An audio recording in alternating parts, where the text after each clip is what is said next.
이제 설 추석 연휴가 다 끝나갑니다. 자, 그 대망의 하이라이트는 오늘 인터뷰가 되겠습니다. 정식 인터뷰 전에 후보님 그 명절 내내 선거운동 하셨을 거 아니에요? 네, 그렇죠. 네. 목소리도 많이 가셨을 것 같고. 지금 목소리가 조금씩 잠기고 있는데요.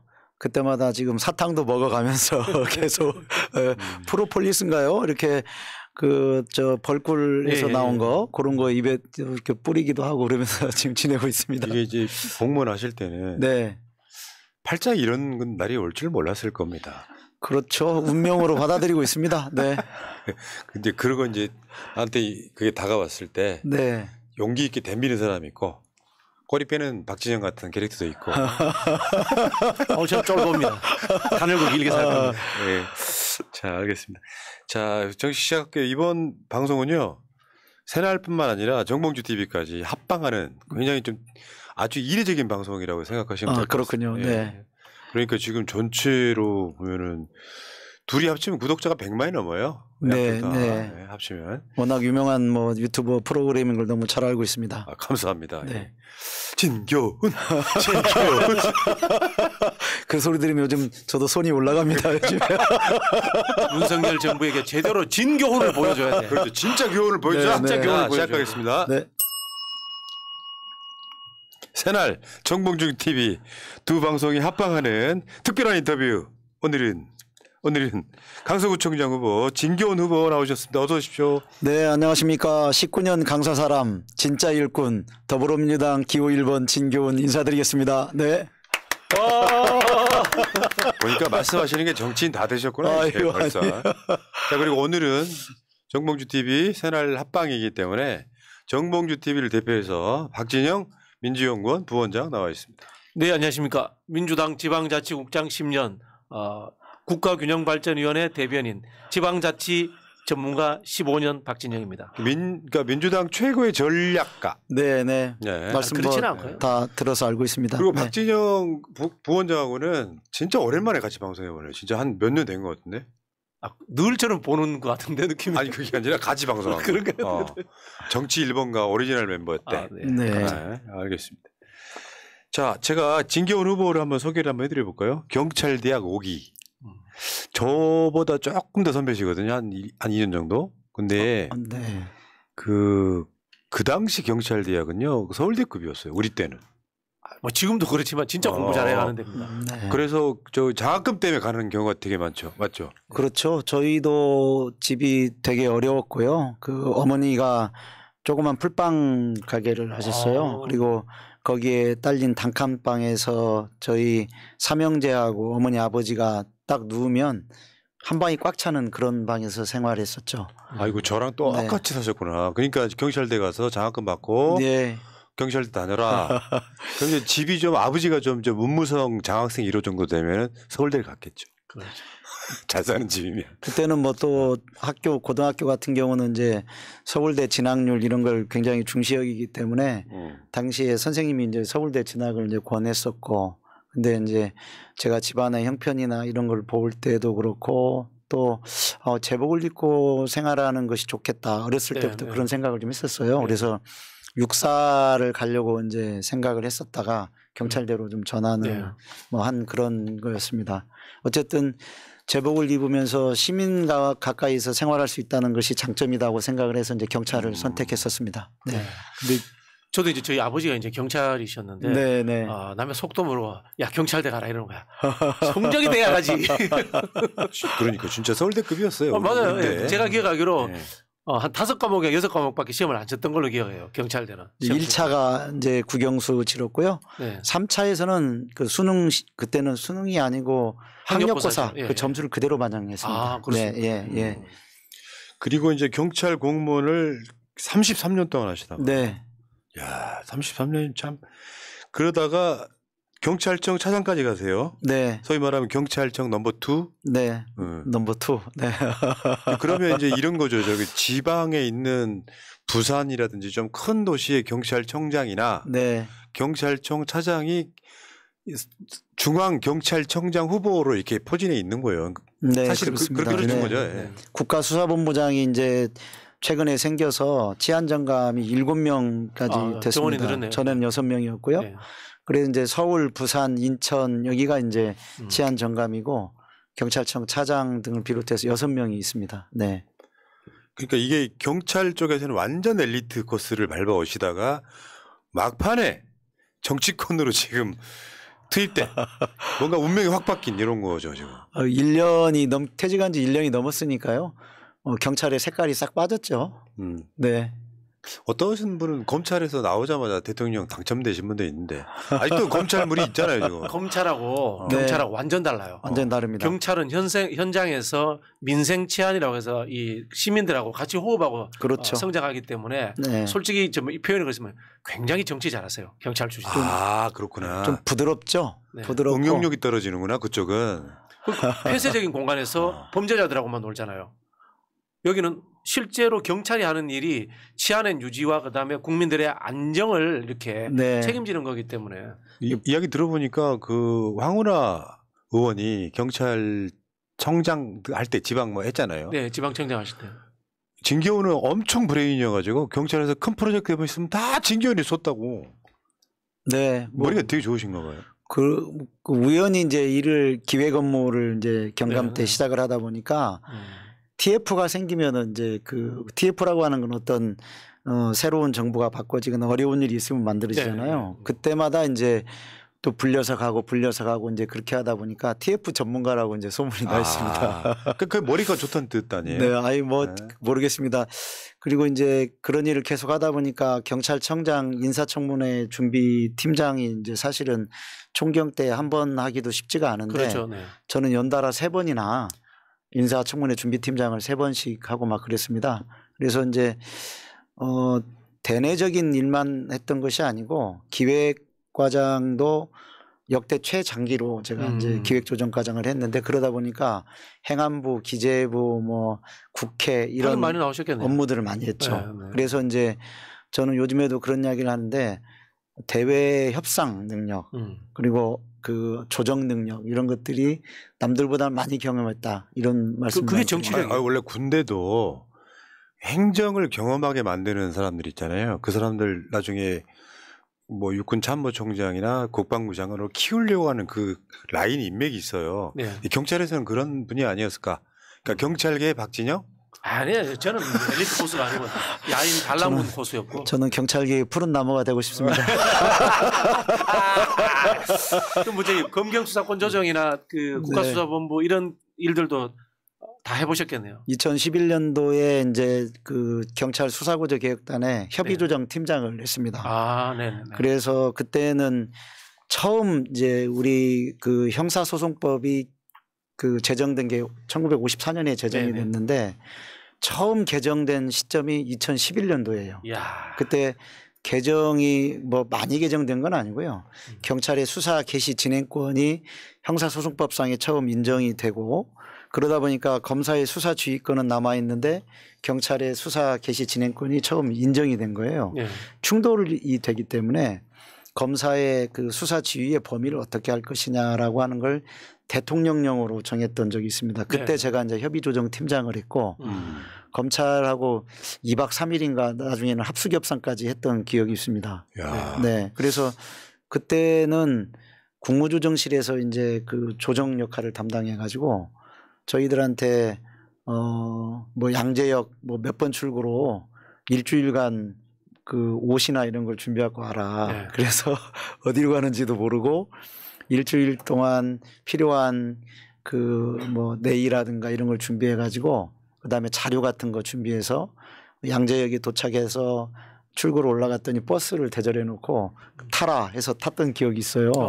그래서 갔던 곳이 천안이었습니다. 네. 천안에 지금은 명칭이 정확하게 모르겠습니다만 정보통신연수원 같은 데였는데 네, 있습니다. 네. 거기에 가서 2박 3일 동안 합숙을 갇혀 하면서 있었네. 네, 협상을 했어요. 아무도 모르게. 네. 그래서 그 당시에 언론사에서도 도대체 애들이 어디 갔느냐 그걸 굉장히 찾으러 다녔고 그랬던 기억이 지금도 납니다. 야, 네. 그러니까 진짜 어디 가나 그렇거든요. 공부 잘하는 사람 많은데 공부도 잘하면서 머리 좋은 사람 많지 않아요. 네. 그러니까 필요한 데마다 부르는 거예요. 네. 경찰이 불행이셨다. 이런 분이 또 구청장 하시면 얼마나 잘하겠어요. 네? 사실 보통 이제 사단장이 군대에 꽂히라고 하면은 경찰은 또 서장이 꽂히잖아요. 네, 서장이 꽂히면라고 하는 것은 서장이 하는 역할이 구청장 역할하고 좀 비슷해요. 그 총경들. 네, 총경들. 네. 자, 알겠습니다. 그러면 이제 본격적인 인터뷰 한번 해볼게요. 네. 첫 번째, 지금 이 보궐선거 역사상 이렇게 보궐선거 한 군데에 꽂히는 경우는 드물잖아요. 그렇죠. 말하자면 어떻게 보면 윤석열 정권의 사활이 걸렸다고 할 정도로 저쪽도 아마 대책에 나오고 있는 거고 이 부담감 어떻게 이겨내고 계십니까? 부담감이 없다고 하면 이제 거짓이 될 거고요. 당연히 부담감이 있죠. 그렇지만 지금은 사명감과 소명감 이것으로 지금 극복하고 있다 이렇게 말씀을 드리는 게 맞을 것 같습니다. 이번 선거의 의미가 윤석열 정부에서도 사실은 그렇게 하지 않아도 되는데 김태우 후보를 공천하면서 더 이번 선거에 대한 전국적인 관심이 더 높아진 것 같다 이런 생각이 들고요. 어떻게 보면 윤석열 정부가 그 윤석열 정부에 대한 심판론을 자초한 것이 아닌가 이제 그런 생각이 들고요. 그러다 보니까 현장에서도 많은 분들이 최근에 그 윤석열 정부의 실정이나 무능 이런 거에 대해서 실망했던 지금은 실망한 수준을 좀 넘어선 것 같아요. 임계점 넘었죠, 지금. 막 죽겠다 그런 분들이 현장에서 많고 그런 분노가 켜켜이 쌓여 있다가 이번 선거에서 민주당이 이기게 되는 그런 과정을 지금 만들어가는 게 아닌가 저는 그렇게 생각하고 있습니다. 그러니까 우리 진 후보님이 전국적 인지도가 생겨버린 거죠. 지방선거였다고 생각해봐요. 누가 기억해요? 이게 보궐선거가 3대가 덕을 쌓아야지 보궐선거에 출마할 수 있다 그러거든요. 아, 그렇겠네. 근데 그것도 전국에 딱 하나야. 그것도 윤석열 대통령이 자충수를 떠가지고 정권 심판 선거가 됐어. 자승자박. 야. 네. 야. 근데 연휴 동안에 지역구를 다녀보신 그 민심이라는 게 있거든요. 네네. 후보님이 이렇게 돌아다니시는 뭐 유튜브 영상을 보고 있으면 참 저 상황에서 악수하기 벌점하겠다 싶은 상황들 되게 많거든요. 네네. 근데 체감 민심이라는 게 어떻던가요? 이제 저도 이제 8월 25일 날 이제 그 당에 가서 면접을 보고 이제 그리고 나서 얼마 후에 한참 좀 지나서 9월 6일인가 이제 공천장을 받았습니다. 그래서 이제 예비 후보로 등록을 했는데 그러니까 그때부터 사실은 조금씩 선거 운동이 시작이 됐죠. 예비 후보로 살 수 있는 선거 운동, 명함을 나눠주고 인사를 뭐 드리고 이런 거였는데 그때하고 지금 보면은 건 한 달, 한 27일 정도 지났는데요. 그때랑 비교하면 많은 차이를 느낍니다. 일단은 이제 저 진교훈이 누구였느냐 제일 처음에는 그런 생각으로 어떤 때는 좀 뜨악하게 바라보기도 하고 좀 낯선 시선으로 바라봤던 분들이 이제 한 번, 두 번 또 보기도 하고 또 중앙 언론이나 이런 데서 진교훈 또 다뤄주다 보니까 저 사람 어디서 봤네 이런 생각을 갖고 있는 것도 좀 있고요. 그러네. 거기다가 이제는 민주당이 이겨야 된다는 생각을 가지신 분들이 점점 많아지고 있고 그렇죠. 그런 분들이 적극적인 지지 표시를 해주고 계십니다. 그래서 지금은 뭐 오기 전에도 지금 그 제가 강서구청 골목가를 계속 돌면서 진교훈입니다 막 인사를 드리고 왔는데 기호 1번 또는 뭐 악수 또 이런 분들이 정말 한 10 중에 한 대여섯 분 이상은 되는 것 같아요. 그 정도로 많아지고 있다. 이 선거 같은 데 나가보면 서로 악수까지는 안 하더라도 이렇게 하고 가면 지지 완전히 잘하는 거고 어떤 경우 이렇게 하는 사람도 있겠죠. 보통 이렇게 많이 하죠. 네. 그다음에 또 한 가지 이제 그 저는 선거가 처음이어서 그런 것에 대한 의미를 정확하게 읽지를 못하는데 선거를 했었던 분들이 이제 말씀하시는 게 그거예요. 차량. 차량은 요즘에 다 문이 닫혀 있잖아요. 그래서 썬팅이 돼 있어서 이게 도대체 누가 탔는지도 잘 모르고 그러는데 아주 적극적인 의사를 표시하는 분들은 썬팅을 차문을 내리잖아요. 차문을 내리는 분이 점점 많아지고 있습니다. 그러면서 막 이 손을 흔들고 막 박수를 쳐주고 이런 분들이 좀 많이 있어서 저는 저 개인에 대한 그 지지나 이런 것은 아니다라고 생각은 하고 있습니다. 이것은 민주당에 대한 지지고 또 현 정부에 대한 실망과 분노가 지금 올라오고 있다. 그런 생각을 지금 많이 하고 있죠. 야, 아직까지 겸손하시기만 하네. 이제 며칠 지나면요 좀 뻔뻔해지실 것 같은데 네. 체질이 그렇다고. 아 제가 그 경찰 출신 정치인들 많이 겪어봤거든요. 네, 예. 잘해요. 네. 원래. 원래 잘해요. 경찰 출신들이 정치 잘해요, 진짜. 그러면 검사를 없애고 다 경찰대를 통과시켜가지고 검사도 거기서 특별히 임용합시다. 뭐 그까지 모르겠는데 그리고 또 사실 그 언제적인지 모르겠는데 아마 문재인 정부 때부터가 경찰들이 또 우리하고 또 굉장히 또 우호적이었어요. 네, 우리나라하고. 그렇죠. 네, 그렇습니다. 네. 네. 그러니까 경찰에도 경찰대 이후에는 굉장히 인재들이 많아져서 그렇죠. 뭐 검사들이 경찰이 이렇게 아래로 보는 거 있잖아요. 사실은 상황이 그게 아닌데 얘네들 할 수 있는 게 압수수색밖에 더 있어요. 뭐 이야기가 좀 이상히 샜는데 자 일단 그러면 이게 만약에 여론조사가 잘 안 나온다면 좀 실망스러울 텐데 그렇겠죠. 그러니까 민주당에서 딱 공천되기 전에는 이제 뭐 후보들이 갈렸으니까 네네. 그 후로 여론조사가 잘 나오는 걸 잠깐만 보여드릴게요. 네. 그때 후보가 이제 되고 나서 2주 만에 11.3% 차로 벌렸고요. 네. 그 후로 나오는 건 대부분 다 두 자릿수 이상 차이가 나오고 있거든요. 지금. 네. 이거 43.4 대 27.4 이렇게 나오고 있고. 근데 그 다음 거 보면은 39.4 대 28.1 이렇게 나오고 있고. 그 다음에 가장 최근에 나온 거는 보수 성향 여론조사라고 하는 리서치 네, 뷰에서도 37 대 44.6 이렇게 나옵니다. 그러면 이 상황에서는 현재로서는 우리 같은 이제 전문가들은 보면 알죠. 이렇게 되면 투표율이 중요하겠구나. 네, 네. 단순한 여론조사가 문제가 아니라. 네. 박진영 부원장 설명 좀 해줘봐요. 여론조사 관련해서. ARS 여론조사보다 이제 면접원 여론조사는 우리가 좀 적게 나올 겁니다. 한 10% 정도 실제로 우리가 더 응답률이 낮다라고 이렇게 보시면 될 거고요. ARS도 한 4, 5% 정도 더 낮게 나온다라고 이렇게 보시면은 실제로 숨어 있는 야당표가 좀 더 있다라고 이렇게 분석을 할 수 있고요. 샤이민주. 샤이민주기도 하죠. 샤이민주기도 하고 사실은 이게 검찰 독재 정권이다 보니까 거기에 대한 우려심들이 있어요. 개인의 신분이 노출되면 어떡할까라는 것들이 있고 이게 2010년도에 이명박 정부 때도 똑같은 현상들이 있었어요. 한명숙 그때 서울시장 후보가 오세훈 후보한테 15% 졌거든요. 여론조사에서 투표함을 딱 까니까 1% 지는 거예요. 그게 이제 그 보수 정권 때마다 이제 생기는 현상들입니다. 그렇기 때문에 우리가 큰 걱정은 안 해도 된다라는 말씀드리겠고요. 다만 중요한 것은 투표율의 마술이다라고 이렇게 이야기를 합니다. 그렇죠. 이 진보층들이 가지는 속성 중에 하나가 냉소적인 부분들이 있어요. 네, 네. 진보층들은 굉장히 좋은 정답을 선호해요.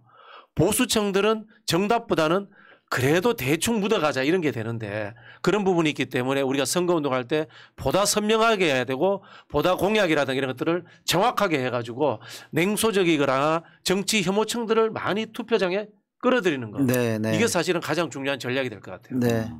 그래 다행히 그 공보물이 이제 최근 이제 그 배포가 됐는데 공보물에 나와 있는 공약들을 보고 그 저희께 가장 그래도 낫다. 네네, 저도 봤습니다. 예, 그 전체적인 공약이라든가 동별 세부 공약 이런 것들이 예. 촘촘하게 네. 잘 짜였다 이런 평가들을 해주시는 분들이 많습니다. 네. 그러니까 일단 여론조사가 잘 나온다는 건 저쪽도 마찬가지일 거예요. 그러니까 어쨌건 간에 민심을 돌려보면 진기온으로 쏠려 있는 여론을 읽을 수는 있어.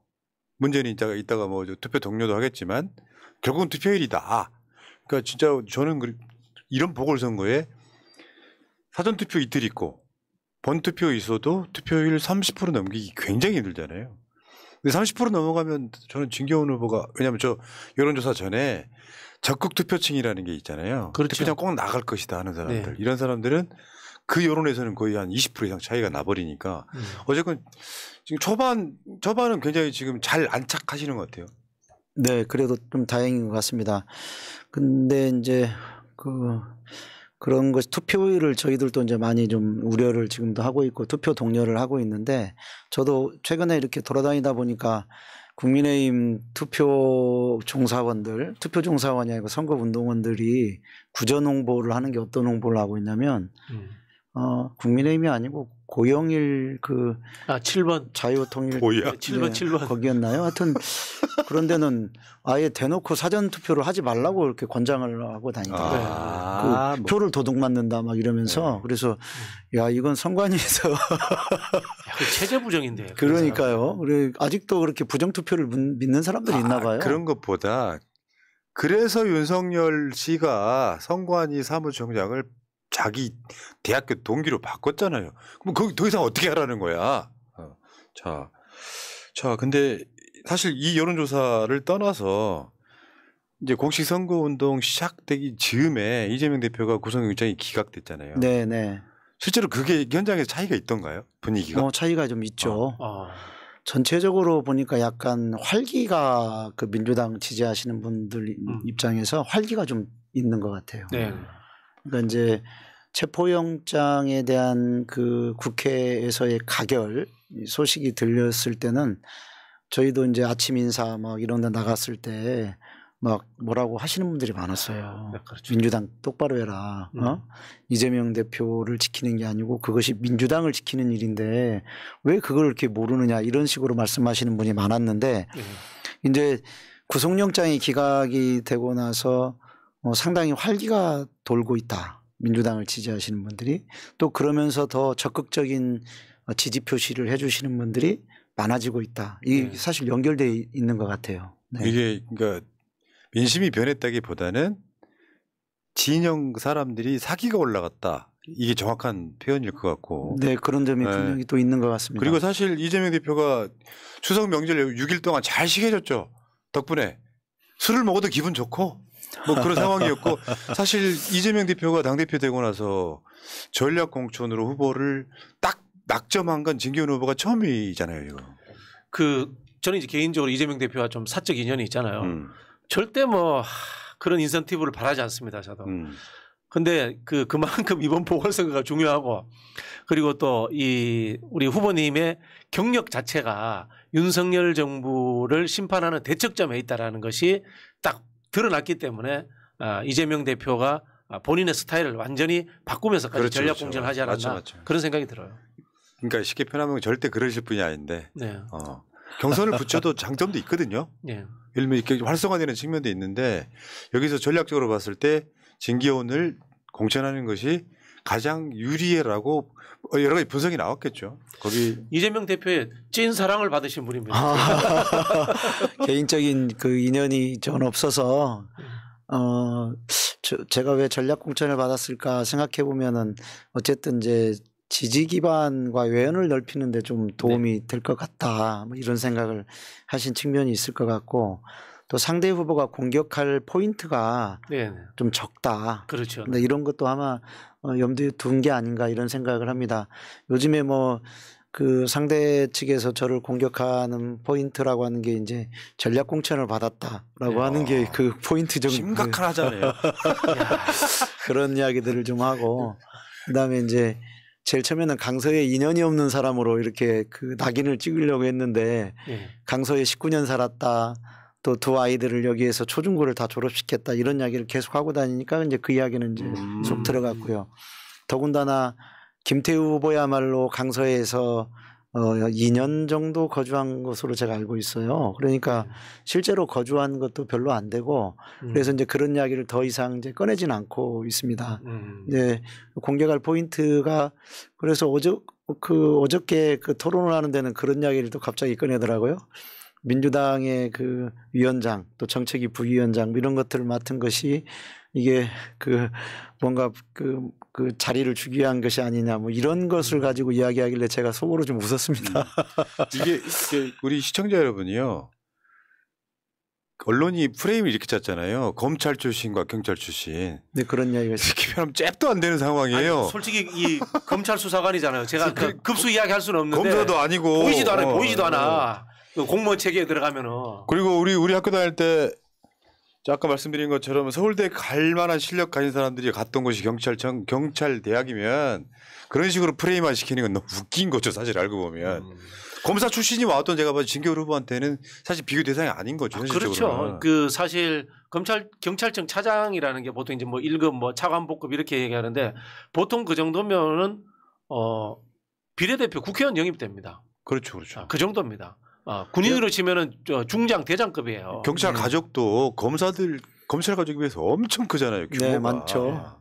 그래서 오늘 제가 그 방신시장 앞에 거기서 이제 선거 유세를 하러 이제 그 무게차 이제 차를 탔는데 거기에 제가 그 30년 전에 같이 근무했던 분이 퇴직하신 분이 일부러 찾아왔더라고요. 네네. 찾아와서 인사를 건네고 그래서 제가 그때도 인사를 시작하기 전에 그분을 소개를 했어요. 물론 이제 멀리 떨어져 계시지만 네. 30년 전의 인연을 생각해서 그간에 계속 연락을 주고받고 그런 것도 아닌데 그분도 퇴직을 한 상태에서 제가 나왔다는 걸 소식을 듣고 꼭 얼굴을 보고 응원을 해주고 싶어서 나왔다. 그런 말씀을 듣고 좀 가슴이 좀 따뜻해지는 느낌이 좀 오더라고요. 아, 네. 잘 살았다. 근데 우리 진경훈 후보 인터뷰를 한 30분 가까이 해보니까 네. 사람이 참 좋네요. 그러니까 느낌적으로 오는 느낌 있잖아요. 굉장히 보통 이런 표현이 정확할지 모르겠지만 호인 느낌. 네. 사람 참 좋은 느낌. 근데 그 속에 매서운 눈빛도 있어. 아. 최상이죠, 뭐 그게. 예. 근데 이제 그 경쟁하시는 그분이 애교가 참 많으신 분이시더라고요. 아, 예. 40억은 애교로 봐주세요 하시는 거. 네, 예. 와, 진짜, 그러니까 그런 사람을 대법원 유죄 판결로 확정돼서 이 구청장직을 날린 사람을 다시 공천하는 것도 내가 본 정치 역사상 처음 보는 장면이고 희귀한 장면인데, 야, 뭐 40억 정도는 뭐 애교로 봐주세요 할 수 있을 정도면 대단한 멘탈 아닐까요, 이 사람들은? 그러니까요. 저기 이제 말한 이야기 중에 사실관계를 좀 먼저 짚어야 될 부분이 있는데요. 1,000억을 벌어들이는 그 정도에서 이게 뭐 40억은 애교다 이렇게 이야기하잖아요. 근데 1,000억을 자기가 벌었다고 자꾸 그러는데 번 것이 아니에요. 국민들의 세금이 그만큼 많이 거친 거예요. 그렇죠. 근데 그걸 안 쓴 거예요. 근데 그것을 지금까지 안 썼는데 본인이 물론 이제 구청장직을 상실하면서 안 쓴 건지 그 이유는 모르겠지만 이건 그 국가의 재정하고는 다른 겁니다. 예. 그런 지자체의 재정은 들어온 만큼 써야 되는 거예요. 맞습니다. 네. 써서 정해져 있는 거죠. 그렇죠. 사실. 정해져 있는 거죠. 그래서 자기가 돈을 번 것처럼 이야기하는데 어쨌든 뭐 부동산 가격이 올라서 그런지 어쨌든 세금이 원래 생각했던 것보다 돈이 더 많이 거쳤다. 지방세나 그 가외소득이나 그렇습니다. 저기 네. 임대료나 입장료 이런 게 많이 들어왔는 거 그렇죠. 주차료 이런 거 많이 근데 그것을 1,000억을 자기가 벌었는데 거기에 대한 40억이 애교다라고 하는 것은 일단 1,000억을 벌었다는 사실관계 자체를 참. 오도한 거죠. 거짓말이네요. 가짜. 네, 네, 그렇습니다. 지자체는 벌면 안 돼요. 벌면 안 되는 겁니다. 그러니까 들어온 만큼 써야 되는 거. 그렇습니다. 네, 균형 네. 재정을 하기 위해서 연마다 이렇게 그 구의회를 통과해서 예산 편성을 하기 때문에 거기에 맞춰서 항목가를 정해서 써야 되는 거예요. 그러니까 어떤 멘탈이면은 나 때문에 생긴 선거 비용 40억을 애교로 봐달라는 이야기를 어떻게 하죠, 그게? 그러니까 이제 참 그 국민에 대한 애의도 아니고 도리도 아니고 또 미안함이나 어떤 죄책감도 전혀 못 느끼고 있는 것이 아닌가 그런 생각을 하게 돼요. 근데 뭐 잘 아시겠지만 김태우 후보는 2019년 1월 달에 검찰 수사관으로서 직위를 해임당합니다. 네.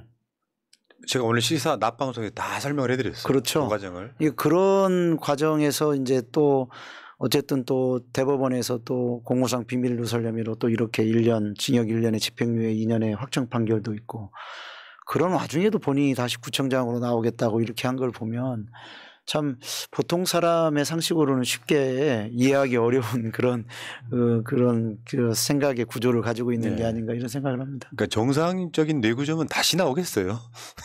그 비정상 뇌구조가 계속 작동하는 거예요. 이걸 사례를 찾아봤는데요. 우리나라에도 없을 뿐더러 전 세계에도 없어요. 진짜? 전 세계 최초예요. 이거 심판 못하면 진짜 개돼지 소리 듣는 거죠. 사실 이게 말이 됩니까 이게? 마치 자기가 무슨 뭐 양심선언 해가지고 공익제보에서 문재인 정권 뭐 저쪽 이야기하는데 사실 유죄 확정 판결 받은 것들은 다 대부분 그것도 1, 2, 30이 똑같았잖아요. 그냥 범죄예요, 범죄. 네, 그렇습니다. 범죄를 해놓고 이거를 무슨 뭐 저 정권의 탄압이나 받은 사람인 것처럼 이야기하는데 근데 어처구니가 없어가지고 40억 수수료 40억을 나 때문에 들어간 돈은 40억은 애교로 봐주세요라는 표현을 보고 아, 저 사람은 안 되겠구나. 떨어지겠구나. 그렇게 하면 안 되거든요. 네, 네. 무조건 잘못했다고 해야지. 근데 이게 이제 프레임이라는 게 지금 민주당의 악의 프레임에 빠져 있으면 그게 먹혀요. 민주당이 악이고 자기들이 선이었을 경우엔 그게 먹혀요. 우리가 저 악한테 당한 피해자 코스프레 하면 되는데 이거는 지금 분위기는 윤석열 정권이 악.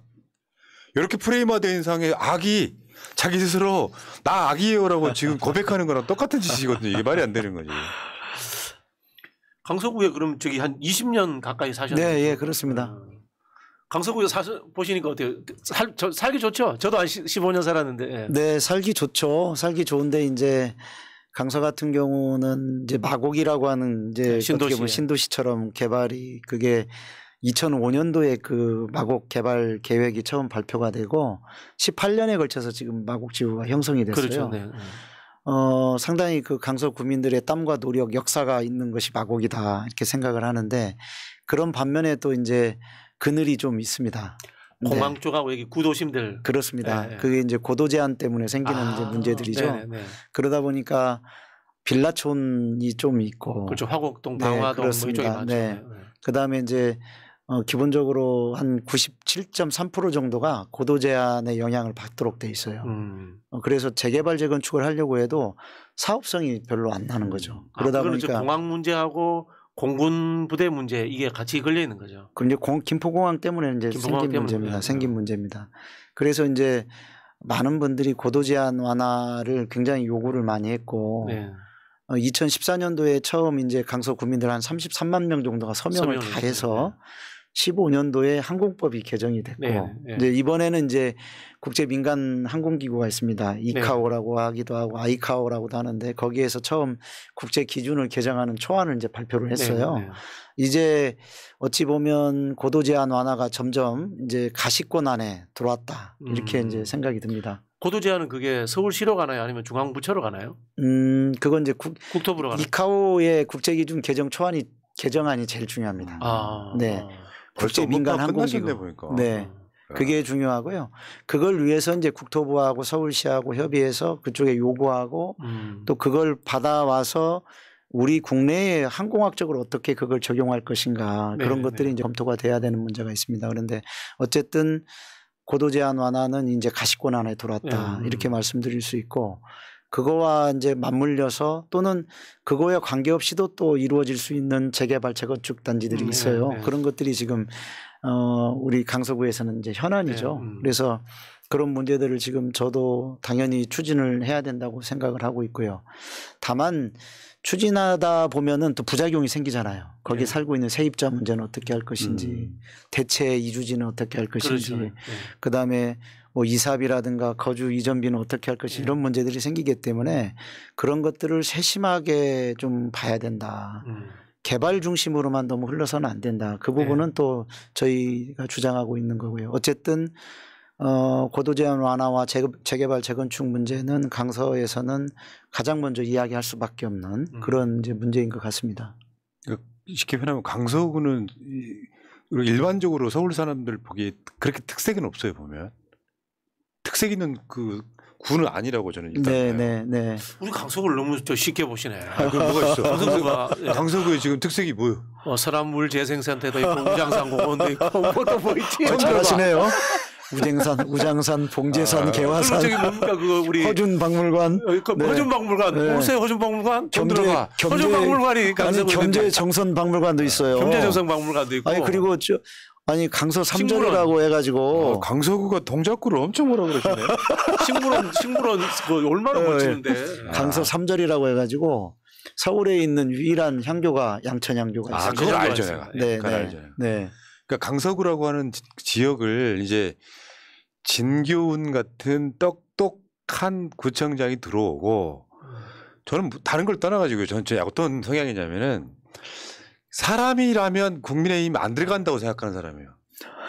그러니까 이게 뭐 이런 중도에서 계시는 분들이 보기엔 좀 황당하게 느낄지 모르겠는데 정상적인 뇌구조로 그 당 할 수 없다고 저는 생각해요. 요즘 국민의힘 대한민국 사회에서는 그렇다고 생각하는데 그럼 민주당 국회의원들이 또 3명이 그대로 포진해 있는 상태이잖아요. 네. 그러면 이제 그 중심으로 해가지고 만약에 지방선거 때 그 많은 구들이 한꺼번에 뽑혔으면 자기 돋보이지 않았을 텐데 지금 하신 말씀들은 다 그냥 인정이 대국민 약속이 돼버려갖고 강서구 발전이 빨라질 것 같다 이런 생각도 들고요. 그러니까요. 그리고 저는 이제 그거에 더해서 제가 가지고 있는 장점이기도 합니다만 안전한 도시를 꼭 만들고 싶다. 맞습니다. 이제 이런 말씀을 드리고 있는데요. 그러니까 어떤 후보가 그러네, 진짜. 안전하다고 하는 것은 경찰이 하는 일 아니냐. 그래서 제가 정말 행정의 경험이 너무 없구나. 자치행정이 대한 경험이 오히려 저보다 자치행정에 대한 이해가 부족하다 이런 생각을 했는데 왜냐하면 우리가 이제 오송지하차도 참사라든지 이태원 참사 이런 것들을 보면 그때 가장 큰 책임이 있는 사람은 저는 자치단체장이라고 생각하거든요. 맞습니다. 네. 그래서 이런 묻지마 범죄에 대한 문제도 경찰만이 할 수 있는 게 아닙니다. 뭐 예를 들면 산책로라든지 둘레길이라든지 이런 것에 대한 안전점검 이런 것도 지자체에서 충분히 해야 되고 또 해야 될 일입니다. 사실은요. 무슨 말씀이냐면 제가 9월 28일 날 처음 본격적인 선거운동이 시작될 때 처음 간 곳이 화곡동의 골목길이었습니다. 그래서 여성안심 귀갓길을 점검을 하고 거기는 가로등이 어디에 세워져 있는지 가로등의 조도는 얼마나 밝은지 CCTV는 어디에 설치된 이런 것에 의해서 안전의 문제가 다 확보가 되는 거죠. 안전의 인프라라고 볼 수 있죠. 그런 점에서 제가 가지고 있는 장점을 살려서 강서가 여성과 아이들이 안전한 도시 정말 안심하고 살 수 있는 도시를 만들겠다. 이것도 늘 지금 이야기하고 있습니다. 거기서 포인트를 하나만 조금만 더 넓히셨으면 좋겠어요. 네. 여성 안심 귀갓길이라고 하지 말고 그냥 안심 귀갓길이라고 해도 되거든요. 그렇죠. 그러다 보니까 이제 일베류의 남성들 입장에서 보면은 그게 불만이 되는 거예요. 네, 네. 그럴 수도 있겠네요. 안심 귀갓길은 진짜 잘 만들어진 것 중에 하나거든요. 네. 그렇죠. 네, 네. 그러니까 뭐 CCTV뿐만 아니라 가서 급하면 막 벨 누를 수도 있고 네. 막 심지어 문답도 가능하더만요. 누르면은 저 도와달라 그러면 바로 전화가 딱 오더만요. 이런 것만 좀 더 발전시키면은 정말 강석으로 이사하고 싶다. 우리 시청자 여러분들이 안전 문제의 총괄 책임자가 그 경찰이 아니라 자치단체장이라는 걸 잘 아셔야 돼요. 네. 우리 용산 그 참사 때도 있었는데 실제로 이제 광역시도지사가 자치경찰에 있어서도 총괄 책임자고 이게 확대가 된다면 이제 기초지자체까지도 이제 이게 네, 확대가 그렇죠. 되겠죠. 그래서 이제 자치경찰을 기본적으로 뭐 영미국가나 이런 데는 다 기초자치단체에서 뭐 하는 거니까요. 예. 네. 그러니까 지금 저 대략 공약을 제가 봤는데 일단 미래 교육 특구 지정 이런 공약도 네, 있고요. 그런 것도 있습니다. 다음에 김포공항을 강서의 보물단지로 만들겠다. 애물단지가 네, 아니라. 그렇습니다. 다음에 아까 말씀하신 안전한 도시. 네. 그리고 이제 강서 같은 경우는 교통, 네. 사통팔달. 네. 거기는 진짜 얼마든지 있을 것 같아요. 그게. 네. 다음에 안심 돌봄 미래교육 1번지. 네, 네. 다음에 복지가 더 두터워진다. 네. 원도심과 신도심이 조화롭게 균형 발전한다. 네. 이거는 어디 지역에 가나 똑같은 것 같아요. 신도심이 만들어지면 구도심이 좀 소외되고 이러는 거. 그렇죠. 그다음에 강서의 민생과 경제가 활기차진다. 강서에서 즐기는 문화, 예술, 체육이 더 풍부해진다. 지금 아직까지는 약간 베드타운 느낌도 좀 있죠, 그죠? 그렇지는 않고. 베드타운은 아닌데요. 그러나 이제 그 어떻게 보면 전반적으로 그 뭐 어떤 문화나 체육 그리고 교육, 교통 이런 생활의 인프라가 좀 다른 데보다 조금 부족하다 이런 점이 있습니다. 그래서 이제 여기 나와 있는 것들이 이제 그런 그 공약들이죠. 그런 것들을 좀 두텁게 해야 된다. 생활의 인프라를 이제 그런 면에서 이제 문화라든가 체육 또 교육 이런 것들에 대한 인프라를 좀 확충할 필요가 있다라고 생각을 하고 있습니다. 예. 자, 그 지금 마곡이 서울에 있는 유일한 그 혁신 클러스터예요. 네네. 사실 민간이기 때문에 국가에서 클러스터 지정을 안 해줬는데 네네. 거기에 마곡에서 나오는 세수라든가 네. 고용문 이런 게 엄청난 네. 서울 최고예요. 서울 최고라는 말씀을 드리고 금방 말씀 잘하셨는데 공항이 그 또 하나의 혁신 거점이 될 수 있거든요. 네, 그렇습니다. 그런 부분에서 아주 잘하실 것 같아요. 지금 이제 공항의 혁신지구로 이제 지정이 돼서 개발이 계획이 이제 하나씩 준비가 되고 있는데, 아, 그렇군요. 네, 그렇습니다. 거기에 이제 드론 택시 이착륙장도 좀 이제 만들어질 계획이고 복합 환승 시설도 들어오고 또 이제 생활 SOC 같은 것도 거기에 확충이 될 예정인데요. 저는 김포공항만 그렇게 돼가지고는 이제 접근성이 떨어지면 안 된다. 이제 그런 면에서 방화동과 공항동에 이렇게 김포공항 주변에 있는 동들 그런 동들을 미래항공 전략산업단지로 거기를 육성을 하고 여기를 연결하기 위해서 지금 남부순환도로가 이렇게 가로막고 있거든요. 그렇죠, 그렇죠. 거기를 이제 지하화하고 그 위를 상부로 공원화하면 여기 계신 분들이 이제 걸어서 자연스럽게 공원도 이용하면서 김포공항이 그런 시설을 이용할 수 있다. 그렇게 되면 김포공항이 애물단지가 아니라 보물단지가 된다. 이렇게 이제 말씀을 드리는 겁니다. 진짜 짧은 시간에 생각 많이 하셨네요. 보니까. 네. 김포공항이 엄청난 녹지인 거 모르시죠? 거기 안 살아본 사람들은 몰라. 잘 모르지. 네, 네. 말씀하신 게 이게 이 외곽 순환도로가 했는데 네, 그게 네. 이제 그걸 가로막고 진입을 가로막고 있거든요. 네, 그렇습니다. 그러니까 머리 좋은 사람들은요, 딱 큰 사이즈에서 딱 견적 보는 거죠. 아, 이렇게 하면 되겠구나. 보통 이제 1번 이제 아까 저쪽 계시는 후보 같은 경우는 산지도 얼마 안 됐고 지역에 대한 이해는 떨어지는데 뭔가 그 전에 출마했던 사람들이 적어준 공약 같은 거 이렇게 대충 카피해가지고. 그러니까 그 토론하시는 것도 제가 봤거든요. 야, 우리 진기훈 토론도 엄청 잘하시더라고요. 아유, 그렇지. 상대가 너무 약체해서 그런가요? 이게 너무 이렇게 표시가 차이가 나는 거예요. 네. 그 이해도가. 네.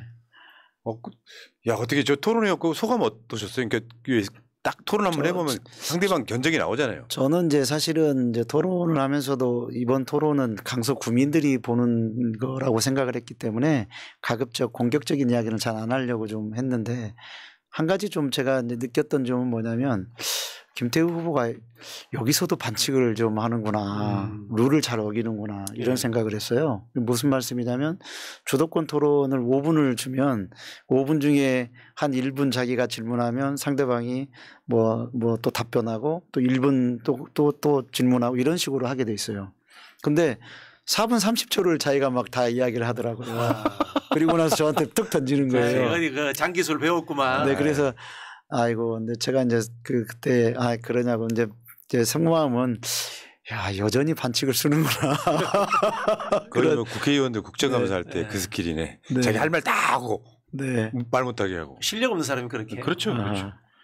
그러니까 이런 게 있잖아요. 들어와 하는 정도 실력이 있어야죠. 어떤 질문을 내가 네, 정확히 받아쳐지겠다. 이게 안 되는구나. 그 저기 만나보시니까 배드민턴장 지어달라는 이야기 정말 많이 하죠. 배드민턴 그렇습니다. 뭐 많은 분들이 사실은 그런 체육 시설 그다음에 네. 여가를 좀 즐길 수 있는 시설 네. 이런 것들 많이 원하세요. 뭐 아주 사소한 것 같지만 네네. 뭐 우장산에 이제 예를 들면 황토 흙길이 만들어져 있어요. 그러면 거기를 맨발로 막 걷지 않습니까? 요즘에 그게 바람이 막 불어서 진짜 네. 그 유행이에요. 네. 그래가지고 뭐 개화산에도 만들어 달라 뭐 이런 식으로 계속 그런 요구들이 있고 또 구암공원 쪽에도 그걸 좀 만들어 달라. 그렇죠, 그렇죠. 예. 이제 제가 이제 그 동네 곳곳을 다니다 보면 그런 말씀 아주 소소하지만 사는데 정말 필요한 것들. 그 사실 기초단체장이 해야 될 일이에요. 그렇습니다. 네. 그런 것들을 말씀을 많이 하셔서 갈수록 시간이 갈수록 정말 구청장으로서 세심하게 네. 그 민생을 좀 살피고 국민들을 위해서 사심 없이 일한다면 정말 많은 일을 할 수 있겠구나 그런 그렇죠. 생각이 좀 들었습니다. 구청장이 그런 이야기 들은 적이 있거든요. 종합예술이라면서요. 그렇죠. 그래서 이제 종합예술이.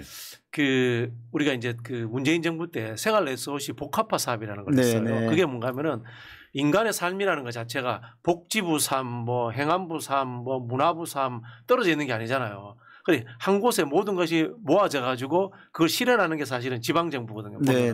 그래서 이제 그런 일들을 하자라고 했는데 해보니까 제가 하나 이제 그 국가사업 해본 사람으로 조언을 드리자면은 잘 지을 필요 없어요. 네. 우리나라 문화시설이라든가 체육시설이 들어가는 입구에 대리석 깔아놓고 너무 쓸데없는 거에 투자가 많이 지어가지고 공간의 확보와 인원이 활용할 수 있는 사람의 수용 인원에 대한 배려가 적어요. 네. 네, 그런 부분들 제가 꼭 말씀드리고 싶습니다. 자, 그러면은 일단 오늘 그 시청자분들이 슈퍼챗 보내주시면서 써준 사연을 한번 읽어볼게요. 네. 자, 정영애님 감사드리고요. 대통령은 이재명님, 강서구청장은 진교훈, 대통령은 이재명. 자, 코모레비님, 새날도 진교훈도 화이팅, 강서부터 정권 교체라고 하셨고요. 다음에 엔드미유님 감사하고요. 첫 슈퍼챗. 랑맨TV님, 강서구 지인분들에게 전화 한 통 더하기. 사전투표 10월 6일부터 10월 7일, 본투표 10월 11일, 진짜 일꾼 진교훈, 기호 1번 진교훈. 이분도 지금 저 강서구 후보님 따라다니시는 분들. 그렇습니다. 네. 오마이갓님, 동지 여러분, 강서구에 사는 사돈의 8촌이라도 찾아서 꼭 전화합시다. 이기는 민주당 돼야지요, 제발. 다음에 더킹님 감사하고요. 더킹님, 오늘 방화에서 배웠어요. 네. 아유. 다음에 HJ님, 강서구 주민인 지인에게 투표 부탁했어요. 이런 분들 네. 계셨고요. 아유, 감사합니다. 네. 바질맨님, 우리 어머니 제주도에서도 투표 되는 줄 알고 지인네 놀러 가셨는데 얼마 전에 안 된다는 거 아시고 11일 비행기표 예약하셨어요. 네. 같은 진 씨라고 엄청 좋아하시고 사전 투표는 있는데 전국 투표가 아니어서 투표를 못 한다는 거지. 네. 사전 투표는 강서구 내에서만 할 수 그렇죠. 있습니다. 네. 전국 선거였다면 가능했겠죠. 네. 근데 저기 이런 뜬금은 어디 진시세요? 이제 저는 본관이 삼척인데요. 네. 삼척과 여양이 이제 같은 집안입니다. 그래서 삼척과 여양은 합본도 하고 있고 그래서 여양과 같은 집안입니다. 네. 제가 뜬금없이 이렇게 여쭤보는 게 정말 이름을 잘 지으셔가지고 인지도 높이고 저기 유권자들한테 어필하는데 네. 너무 좋으실 것 같아요. 진짜 교훈이라는 이름 내 네. 태어나 처음 들어보면 절대 안 잊어먹을 거야 내가. 교훈인데다 그것도 진교훈이야. 그냥 진짜 교훈도 아니고. 만약에 저기 그분들한테 가시였으면 가교훈인데 허교훈도 있을 거고. 허교훈도 있는데 진교훈이야 진짜. 자, 아니 사연 더 끝났어요. 네. 또 있습니다. 마루강님, 화곡동 불법 확장 빌라 일시적 허가가 필요한 것 같아요. 네. 자, 다음에 무무님, 강서구 구민보험 없답니다. 참고해 주세요. 네. 구민보험 요즘에 그런 것도 하더라고요. 민주당이 저번에 혁신위원회에서 왜 그게 당원보험 넣어주는 것처럼. 그게 저기 이제 시군하고 구하고 좀 차이가 있어요. 네. 지방정부 업무를 해보면은 광역도의 시군은 말씀하신 그런 보험들이 쉽게 되는데 구는 이 행정 단위가 특광역시 우선이라서 좀 오케이, 차이가 있어요. 오케이. 어쨌건 우리 후보님 생각 좀 해주세요. 네, 네. 마이드 차원에서 괜찮은 것 같고. 네. 다 박지원님, 세 분 모두 국회로. 거기요, 박지원님, 이분은 지금 구청장 나오셨어요. 구청장하고 다음에 시장 해야 되는데 지금. 꼭 한 팀으로 바른 길 영원한 국가로 가주세요. 어쨌건 감사합니다. 사양하지 않을게요. 다음에 정구환 청년TV님, 진교훈 후보님 화이팅. 하트하트 3개 주셨고요. 자, 일단 사전투표일. 사전투표가 다음 주죠? 네. 이번 주 금요일 7일 토요일. 금요일 토요일입니다. 그러니까 사전투표는 금요일 날 토요일 날 오전 10시부터 오후 6시까지. 6시까지요. 근데 강서구에서만 할 수 있어요. 네, 그렇습니다. 그러니까 본투표가 그 다음 주이기 때문에 이 사전투표를 통해서 투표 못 하실 분들은 평일날 못 하실 분들은 네. 다 해주시면 좋죠. 그렇죠. 그 사전투표도 오전 10시가 아니고 오전 6시부터 가능합니다. 네, 네. 그리고 본투표는 10월 11일 날 그날 날짜가요. 1번 찍으라는 소리예요, 저거. 네, 그래서 10월 11일은 1번 찍는 날 이렇게. 그리고 빼빼로 먹으러 가야 되나? 자, 여러분 꼭 투표하셔야 돼요. 그러니까 투표율이 아니 강서구에 살고 있고 뭔가 이렇게 이슈가 됐으면은 평상시 보궐선거보다는 높지 않을까요? 전국적으로 거기만 쏘고 있으니까 지금. 그렇죠. 예, 좀 그리고 저 강서구가 또 젊은 층들이 많이 사시거든요. 네, 네. 그래서 이제 그분들이 투표 많이 해주셔야 돼요. 그러니까요. 또 젊은 층들이 좀 달라지는 눈빛을 좀 보고 있습니다만 어쨌든 그 정치에 대한 무관심이나 냉소적인 생각을 좀 걷어버리고 결국은 젊은 층의 미래를 위해서도 투표해 주셔야 된다. 그 말씀을 꼭 드리고 있습니다. 그 제가 항상 방송으로 주장한 내용 중에 하나인데 저쪽 사람들의 전략은 정치 혐오예요. 그래서 자기들 지지층만 투표장에 몰려 나오게 만들어. 그러니까 국민의힘이나 민주당이나 다 똑같은 놈들이라는 일반적인 인식을 만들어요. 투표 냉소주의로 만들어. 그래서 대한민국에서 윤석열 대통령을 잘한다는 극우 지지층만 투표장에 나오면 이긴다는 전략이거든요. 네, 그런 것도 실제로 그 전략이기 있죠. 때문에 속아 넘어가시면 안 되고요. 저는 아까도 말씀드린 것처럼 국민의힘 사람으로 태어나서 국민의힘 못한다. 그게 제 인생 모토 중에 하나예요. 정치인은 그런 말 하면 안 돼. 아니 저는 그렇다고. 뭐냐면은 그게 친일 매국, 독재 부역 이런 것들이 다 포함되다 보니까 정말 처절한 반성이 있는 것도 아니고 정권이 바뀌면 윤석열 씨처럼 사실 나라 팔아먹는 수준의 오염수 방류라든지 강제동원 문제 같은 거 만들어 버리지 않습니까? 이러면 안 되는 거잖아요. 그래서 저는 민주당과 국민의힘의 차이는 엄청 크다고 생각하는 사람이에요. 근데 민주당이 최선은 아닐지라도 차선은 되는데 다 최악으로 만들어버리는 전략에 섞지 말라는 거예요. 저 여기서 제가 뜬금포 질문 하나 네, 드리고 싶은데 사모님은 이게 출마하시는 거 혹시 반대 안 하셨어요? 처음에는 좀 뜨악하고 그다음에 처음에는 그 불안한 눈빛과 노래 가사 같은데? 그걸 지켜보는 나 그랬는데요. 네. 지금은 이제 공무원인데 휴가를 계속 내고 지금 선거운동 도와주세요. 사모님. 선거운동을 뭐 저보다 더 열심히 네. 강서구 곳곳을 다니면서 네. 저를 만나는 많은 분들이 그 배우자를 만났다라고 이야기하시는 그렇습니까? 분들이 네. 많습니다. 너무 감사하고 고마운 일입니다. 네. 김태우 후보도 부부가 같이 다니나요? 거기도? 저는 그 이야기는 따로 못 들었습니다. 본 적이 요즘에 없고요. 강서구 화제라면서요. 왜 김태우는 부인과 같이 선거 운동을 하지 않을까? 그게 화제라면서요. 보통 이제 부인이 정말 역할이 중요하거든요. 네, 그렇죠. 네, 정말 저도 깜짝 놀랐는데 집사람이 그렇게 열심히 해줄 줄 몰랐습니다. 이거 보니까 인상도 좋으시더라고요. 네, 정말 인상도 좋으시더라고요. 네. 저기 이제 속된 말로 그래서 요즘 선거를 아줌마 선거다 이런 이야기 하게 돼요. 네. 어떤 분이 저를 막 쫓아오더니 후보님 꼭 배우자와 같이 다니세요 그러더라고요. 그래서 그래야 도움이 될 거예요. 근데 진짜 중요한 게 김태우는 자기가 무슨 뭐 저 어마어마한 내부 고발을 한 것처럼 자기를 임의화 시키지만 사실상 범죄자 아닙니까? 근데 제가 알고 있기에 우리 후보님이 경찰에서 승진심사라는 게 있잖아요. 네, 그렇죠. 근데 이제 경찰이라고 하는 게 일선에 있다 보면 사실 비리 저지르는 경우도 많이 있잖아요. 네. 왜냐하면 밀착해 있다 보니까 소위 뇌물도 받고 그럴 그러는데 수도 있죠. 승진심사에서 단 한 번도 문제가 없었다는 네. 바로 그런 분이십니다. 그래서 설명 좀 해주세요. 그게 얼마나 중요한 건지를. 이제 경찰 같은 경우는 이제 승진 경쟁이 그 계급이 높아갈수록 치열하죠.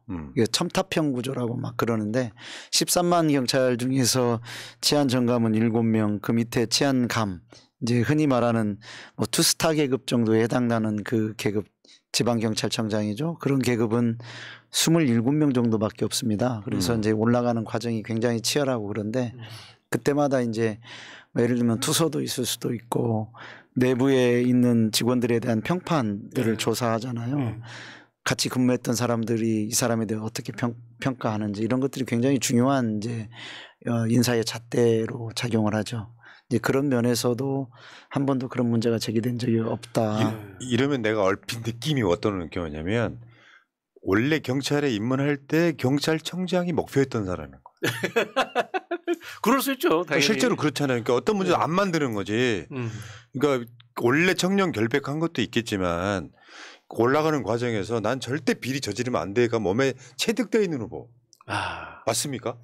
뭐 그렇다기보다는 직원들하고 소통하는 걸 늘 즐겨하고요. 뭐 개인적인 생활도 생활이지만 그 지역 주민들하고도 만나는 것을 전혀 그 거리를 두지 않았고 전 그래 지금도 그런 말씀을 꼭 드리는데 정말 낮은 자세로 그 구민들을 섬기는 그런 구청장이 되겠다. 그리고 구민들의 이야기에 귀 기울이고 또 구민들의 눈높이에서 일하는 진짜 일꾼이 되겠다. 이제 그런 말씀을 많이 드리는데 저는 큰 욕심이 없습니다. 네. 지금 제가 경찰로서 치안정감까지 그 승진을 했고 충분히 영예를 저는 공직자로서 누렸다라고 생각을 하기 때문에 큰 사심 없이 일하겠다. 이 마음이 훨씬 더 큽니다. 서울살이 30년 차 님께서 강서구에서 20년째 살고 있는 진교훈 현재도 살고 있고 강서구에 본인 명의 집 있음 그리고 VS 버저스 강서구에서 2년도 채 못 산 김태우 본인 명의 집은 분당에 와이프 명의 집은 성동구에 강서구에 본인 명의 집 없음. 사실인지 아닌지 잘 모르겠는데 사실 가능성이 높아 보이네요. 아마 그게 공개가 됐던 자료인 것 같더라고요. 이분 정보가 확실하시네. 그 국회의원은 나라를 대표하기 때문에 대한민국 어디 있든지 그냥 막 찍는 거거든요. 그런데 이제 단체장은 그 지역에 6개월 이상 살아야 되지 않습니까? 네. 그런 부분에 있어서 이제 보궐선거는 물론 뭐 예외 조항이 있습니다만 20년 사셨으니까 거기에 대해서는 뭐 강서구를 완벽하게 책임지실 겁니다. 그러니까 아까 그 서울살이 30년 차님이 재산 신고 자료랍니다 이렇게 하셨고요. 네, 그럴 겁니다. 여기 보니까 댓글창이 거의 굉장히 뜨겁네요. 여기 보면은 김대현 TV님, 진교훈 화이팅. 10월 6일, 7일, 11일 꼭 투표해 주세요. 새날 동지님들 감사합니다. 오직 1번 이분이 시각장애인 유튜버세요. 네네. 아마 그 현장에서 현장에서 저 오늘도 그분 손을 잡았습니다. 아이고 김대현님 반갑고요. 이재희님 윤석열 찍었던 20대 조카 진교훈 후보님께 투표 약속함. 동아나 보고 있냐? 이재희님. 다음에 깜보 엄마님 지금 충남에서 강서구 와서 2시간 선거운동하고 집에 갑니다. 아이고, 와 진교훈 압도적 승리 가자 응원합니다. 그러니까 선거운동 해드리려고 연휴 때 올라와서 지금 내려가고 있다는 거예요. 대단하시다. 와 열성 지지자들 엄청 많네.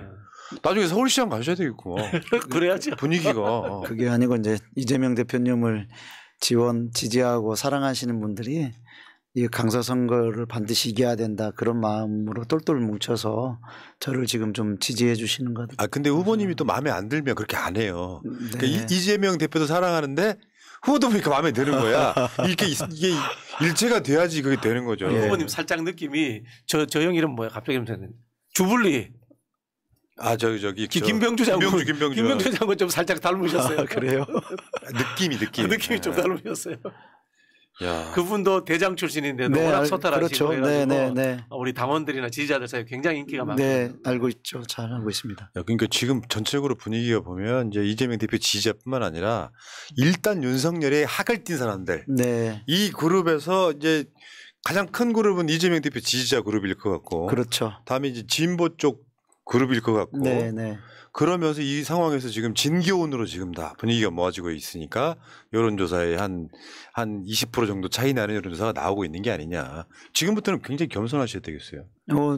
늘 그런 마음으로 있고요. 이재명 대표께서도 저한테 전화하셨을 때 그런 말씀을 마지막에 꼭 해주셨습니다.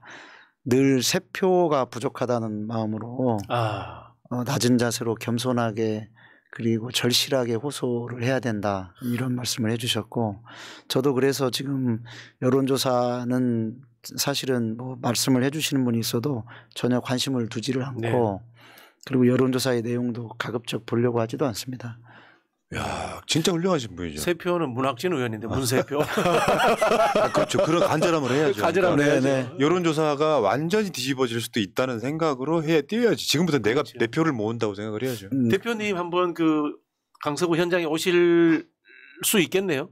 글쎄요, 그건 저는 뭐 전혀 알지 못하고 있고요. 네. 그러니까 이번 주 금요일, 토요일 사전투표, 다음 주 수요일 본투표니까 진짜 선거가 코앞에 딱 와 있는 거죠 지금. 네. 아 저기 복숭아 타르트님 연휴 내내 응원 같습니다. 진교현 화이팅. 감사합니다. 야 진짜 이런 분들 굉장히 많네요. 예. 어떠세요? 그러니까 이제 진교현 이기라고 막 그 쉽게 따편 카메라 들고 따라다니는 거잖아요. 네, 그렇죠. 그때 느끼는 약간 든든함도 있지 않아요? 우리 쪽 진영 사람들이면? 그렇죠. 그런 것도 있고 또 고마운 마음도 있고 또 그렇습니다. 그러면서도 저는 그 뭐라 할까요? 그 좀 거기에 감정에 빠지지 말자. 예. 들뜨면 절대 안 된다.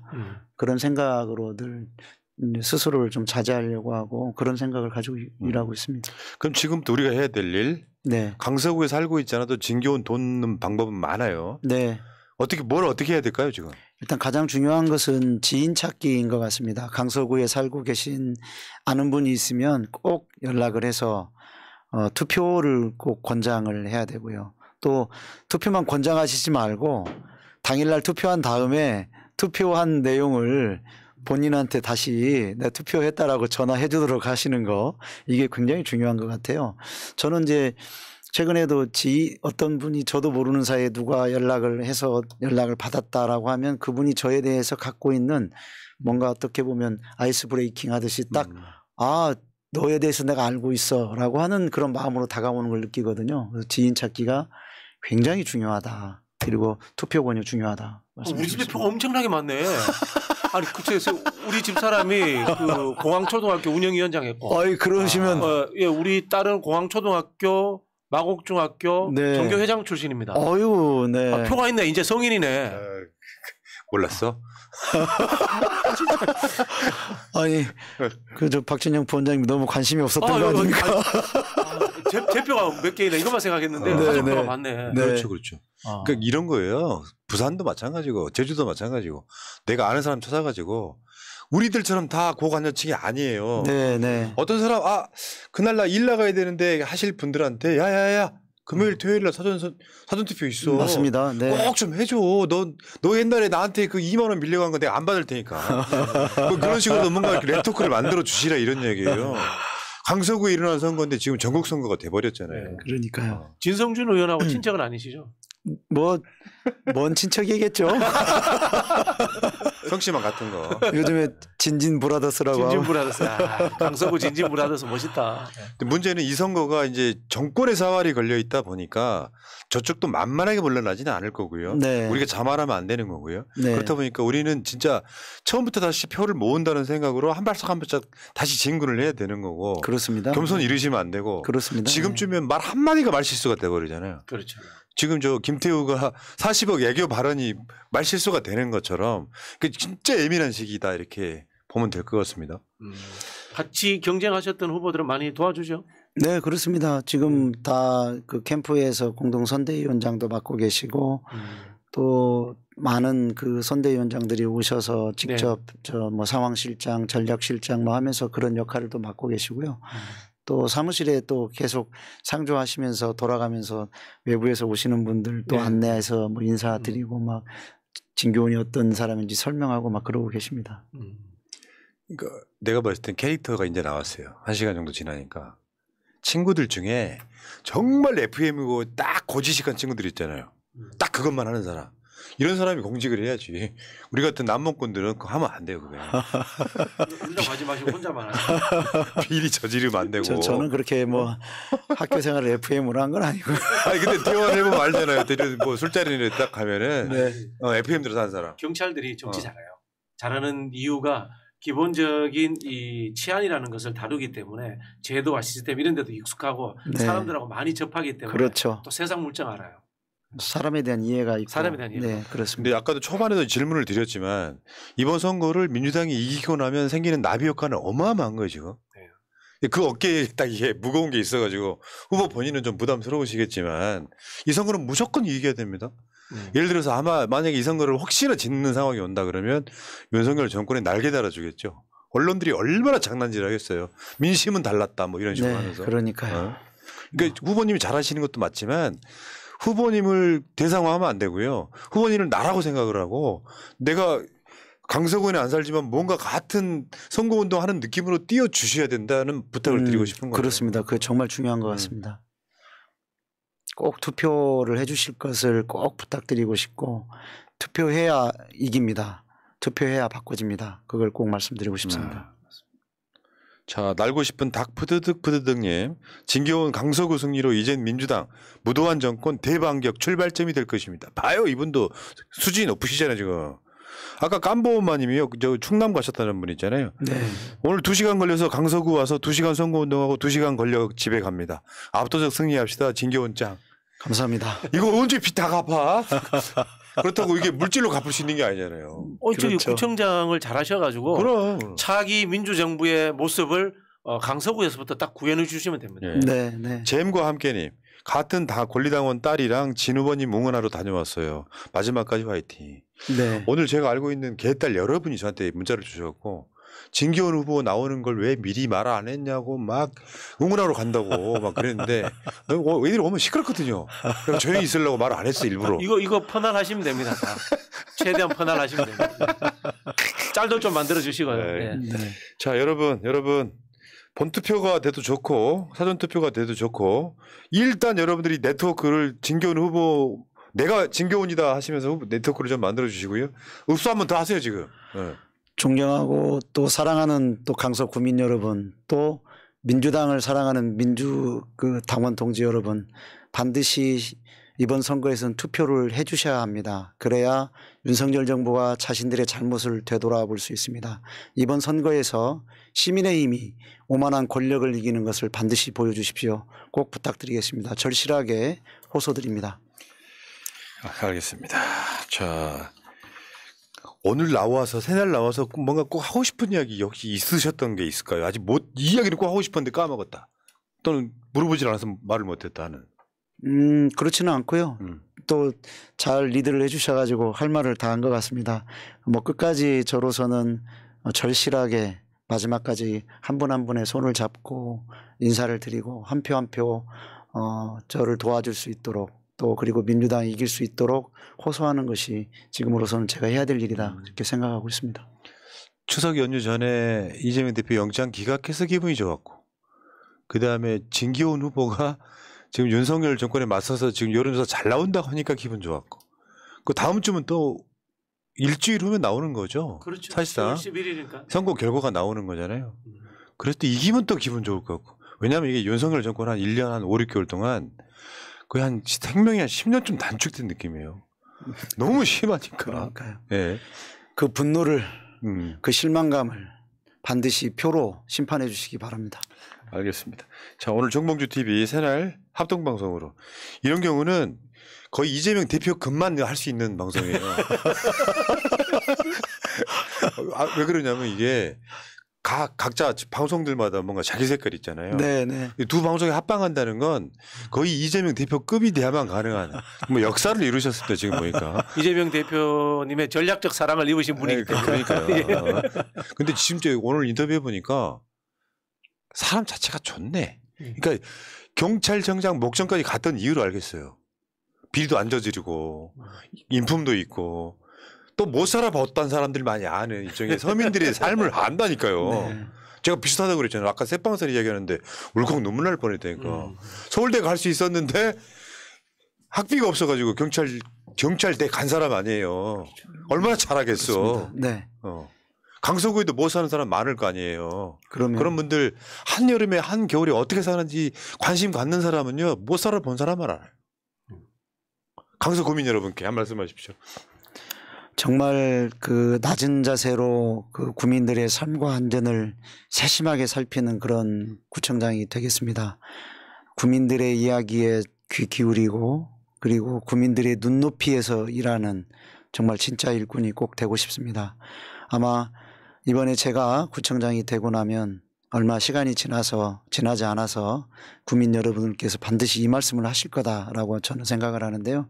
야, 우리 이번에 구청장 참 잘 뽑았다. 진교훈이 참 잘한다. 그 말씀 꼭 하실 수 있도록 정말 최선을 다하겠습니다. 야, 진짜 찐이네요, 찐. 인정. 왜 우리는 인터뷰가 제가 인터뷰한 사람이 한 1000명 이상 될 건데 사람마다 그 본인의 아우라라는 느낌이 다르거든요. 내가 빠져드는 사람이 있고 방송 내내 뭔가 감정이 부딪히는 사람이 있어요. 전자에 완벽히 가까워지는 정말 진짜 멋진 분이시네.